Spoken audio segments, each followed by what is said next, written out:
Hi guys, welcome back to my channel and a slightly different video today, which I hope doesn't turn out to be the video version of a sedative, but this is going to be me kind of going through my favourite musical moments of 6 songs I've selected from this year's Eurovision Song Contest.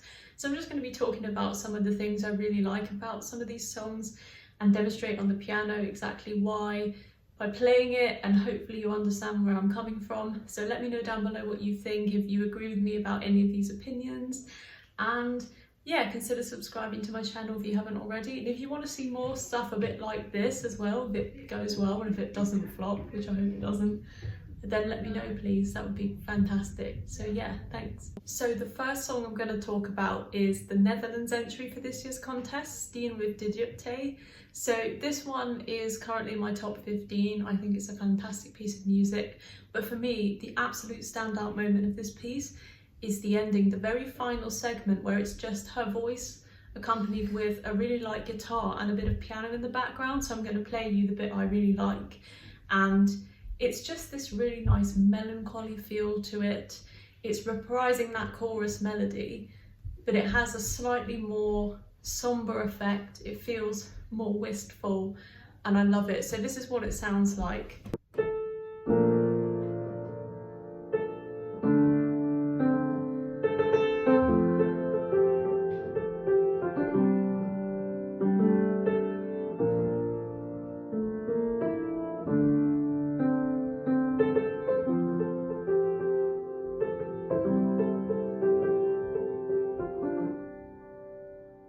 And it sort of ends there, and it's just such a nice melody. And I think the reason why that melody is so nice is because of the leaps it uses. So it's leaping by a perfect fifth, which is quite nice.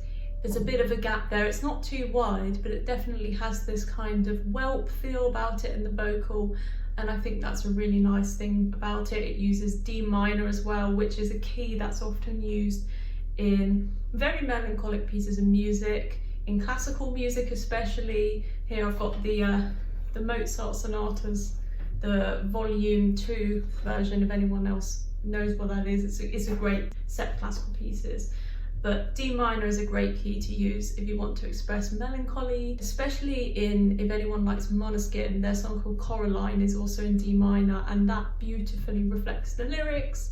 It uses interesting chords, and this is exactly what happens in De Diepte. It feels very well written, very solemn, and I really like it. The second standout moment for me is definitely the pre-chorus, you know, this melody.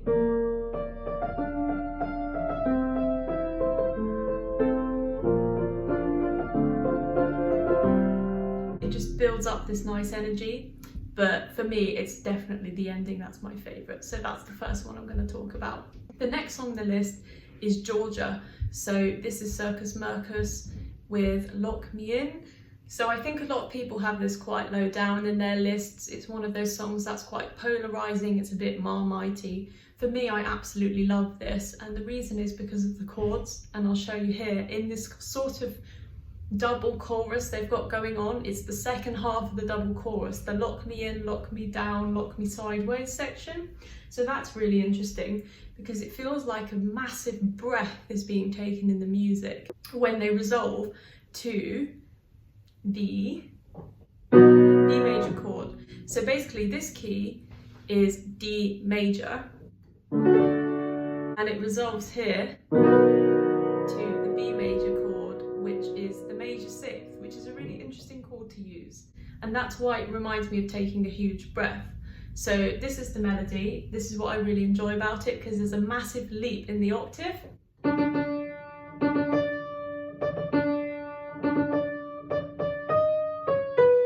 So that's quite a nice melody because you got this huge leap, it's quite unsettling. And then there's this nice kind of cluster of notes which feels more safe and secure, and then it of course resolves that B major chord, which is a nice touch. So in total,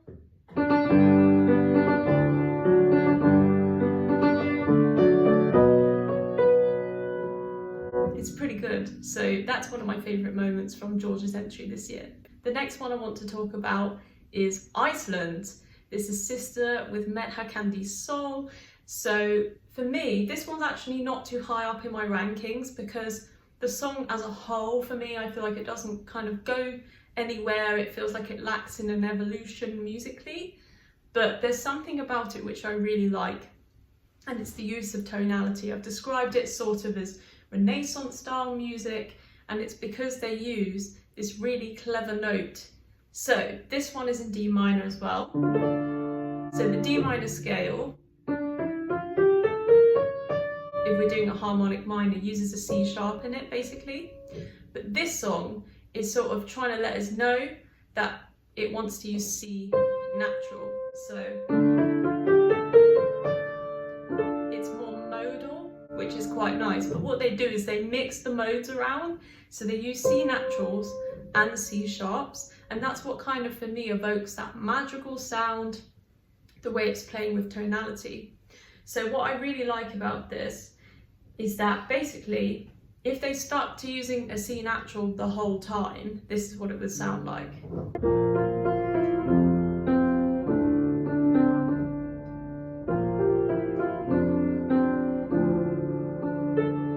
But what it actually does is uses the C sharp, which is a really nice touch. So this is what it sounds like.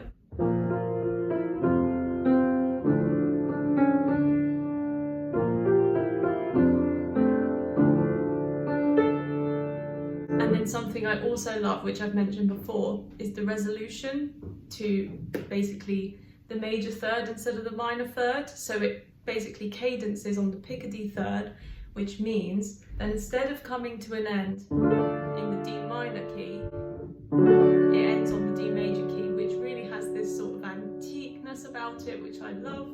So this is what it sounds like.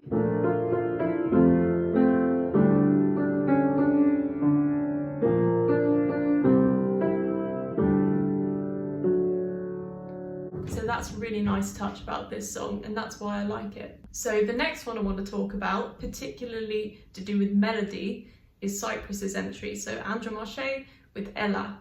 So what really inspires me with this one is the way that they've written a super simple melody in its skeleton, but by adding these really nice embellishments to it, which also adds a nice Cypriot flavour, they completely just make this melody come to life and sound so full of something extra, some je ne sais quoi, which I love. So I'm going to play you what the melody will sound like if they didn't add these ornamentations, these mordants, which make the melody come to life. And then I'm going to play you the actual melody so you can compare and see exactly what they've done and why it's so clever. So this is what it sounds like without the embellishments.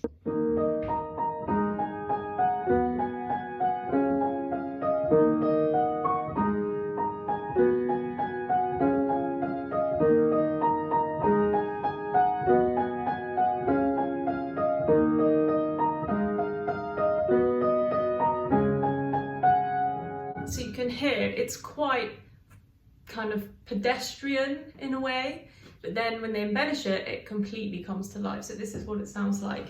You probably know what it sounds like, but yeah.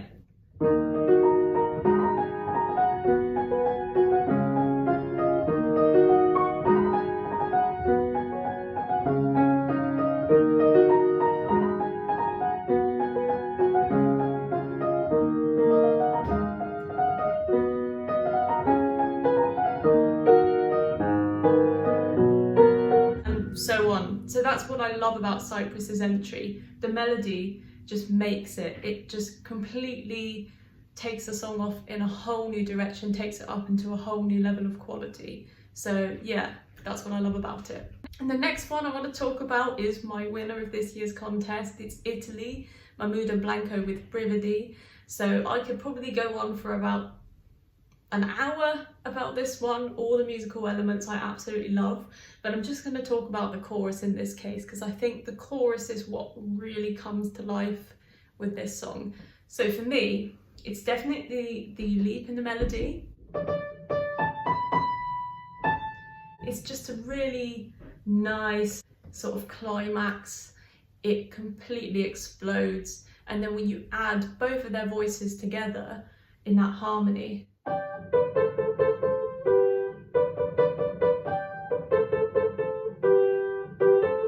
it's really nice. nice. It's a very simple harmony line, but the simplicity of it just completely makes the song so special.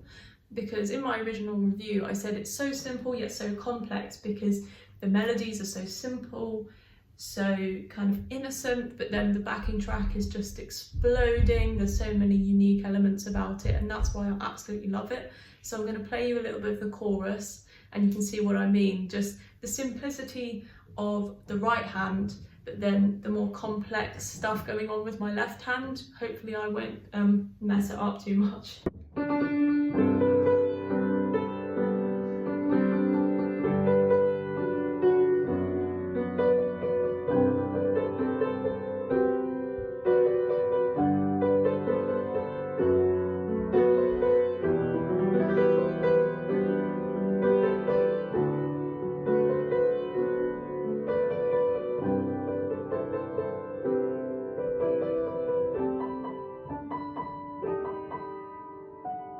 And that's also something else I love about this, is the chord. Just before it resolves back to the G chord, it goes to this kind of minor fourth, but in the first inversion. So instead of doing a C chord, which would be chord 4, it goes chord 4 minor, which is basically C minor, but it's in first inversion. So the E flat is in the bass, but then they also add an A natural in there to kind of spice up the chord a little bit. By having this A natural, it just feels less kind of cliche in the way. Doing that chord progression is a bit cliche, but then when you add the A, it just feels a little bit more complex. It feels like more thought's been written in there, and I can spot that and I really like it. So no wonder it's my winner. I absolutely love this song. Also, the bridge is a fantastic part of it too, but I'm not going to play that because I'm saving that for my actual cover, and you'll see what I've done with the bridge because I've tried to kind of do 2 lines on it. You'll see what I mean. And the last one I want to talk about is Finland's entry. So the Rasmus with Jezebel. So a lot of people sort of don't like this because of the lyrics, which I understand. The lyrics are in places with that tiger noise and that girl, she looks like she's a boy or something. It's cringe-worthy to an extent, but there's something so smart about this instrumental and the chords and the way it modulates or changes key, and it's in the bridge. It's really interesting. So they managed to go from F minor to B minor 7, which is, you know, a diminished interval apart. It shouldn't work, but how they make it work is they just slam keys into your face without modulating properly by having something we call a perfect cadence. So they slam a key in your face and then they slam another key in your face and you're just processing it, but it somehow gets to that B minor resolution and then the chorus comes in. It's really interesting. It's completely suits the whole tone of the song, the mysteriousness they want to portray. It absolutely kind of signs that off so well, and I'll show you. So we start in F minor,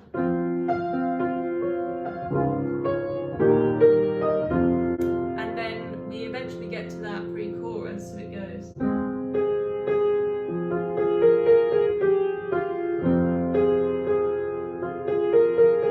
And then we go to G sharp minor,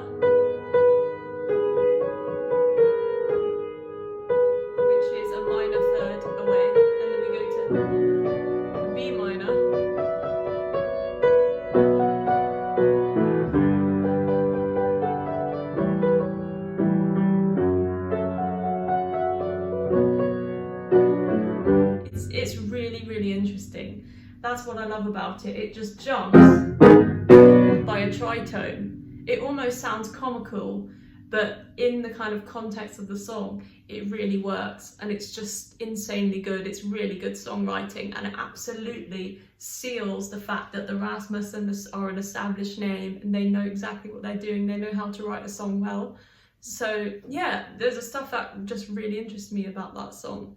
So those are the 6 songs I was going to kind of show you today. But please let me know if you want to see more stuff like this, and there's plenty of more musical moments I absolutely love in this year's contest, and there's also stuff I don't like, and I can absolutely demonstrate on the piano as well why I don't like certain songs or elements of certain songs if you want to see that as well. So let me know down below, and I hope you enjoyed this video, and stay tuned for more content coming soon. I'll see you guys again soon. Bye.